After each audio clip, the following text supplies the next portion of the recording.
دكتور سعود رميح، اهلا وسهلا. الله يجزاك عني كل خير.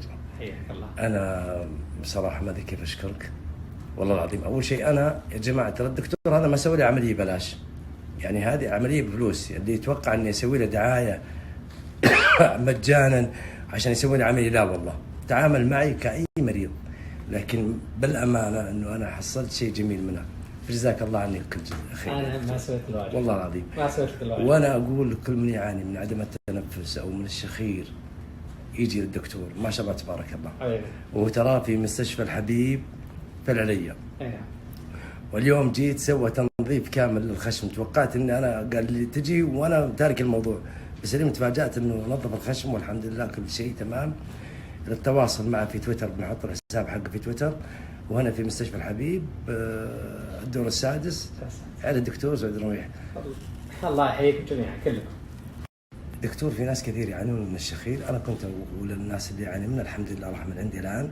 وش تقول اللي يعاني من الشخير او من عدم التنفس او من ضيق في التنفس؟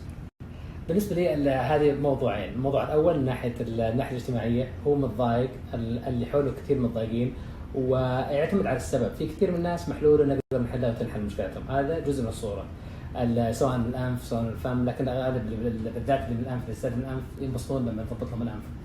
الموضوع الاخر هو اللي جدا مهم اكثر، يتعدى موضوع الراحه النفسيه والاجتماعيه، وهذول اللي هو ياثر على قد ياثر على الانسان مع الوقت البعيد، اللي هو انقطاع النفس اثناء النوم. انقطاع النفس اثناء النوم هو اللي ما نحبه شوي، لانه يصير عندي يشخرون بعضهم يوقف النفس اثناء النوم، يصل المرحله هذه، وهذه معناها ان الاكسجين ينقص على الدماغ وياثر على القلب والرئتين والدماغ على المدى البعيد.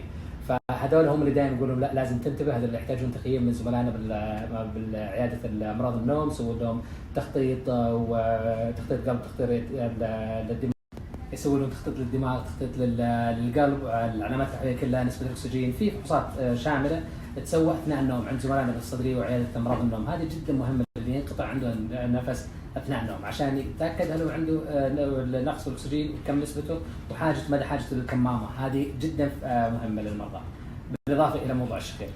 طيب دكتور، انا توقعت اني انا كويس جدا وما كنت ناوي اجي بصراحه، ولكن اصرارك خلاني اجي. تفاجات اليوم انت شفت بلاوي الدنيا من الخشم، وانا توقعت اني انا كويس مره، يعني لو ما جيت كان حيسبب لي مشكله. هذا ما يسبب مشكله بس يضايق. هو بعد العمليه الانف ويرتم يصير فيه اوساخ ومخاط وهذا ناشف، يحتاج تنظيف. انا عاده اشوف مرضاي بعد اسبوعين وبعد شهر وبعد شهر ونص وبعد شهرين بعد العمليات اللي يصير تنظيف. كل مره كزياره تكون التنظيف اسهل واسهل واسهل واسهل لما يروح. لو ما يجي المريض ممكن يروح من نفسه، لكن يضايق مرات اللي حوالينه، يصير فيه ريحه المخاط لها ريحه مي بقول طيبه، فهو ما يدري الانف الاوساخ هذه مثل ما قلت، هذه مرات تسبب ريحه المريض نفسه ما يدري عنها، لكن يستخدم الغسول. دائما صح انه يستخدم الغسول، يكثر الغسول، ويجي لنا كل اسبوعين، كل زياره تكون اقل من الثانيه بالتنظيف. بس التنظيف يفرق معهم كثير، لان نطلع الاوساخ هذول وتقل تكوين الاوساخ من جديد.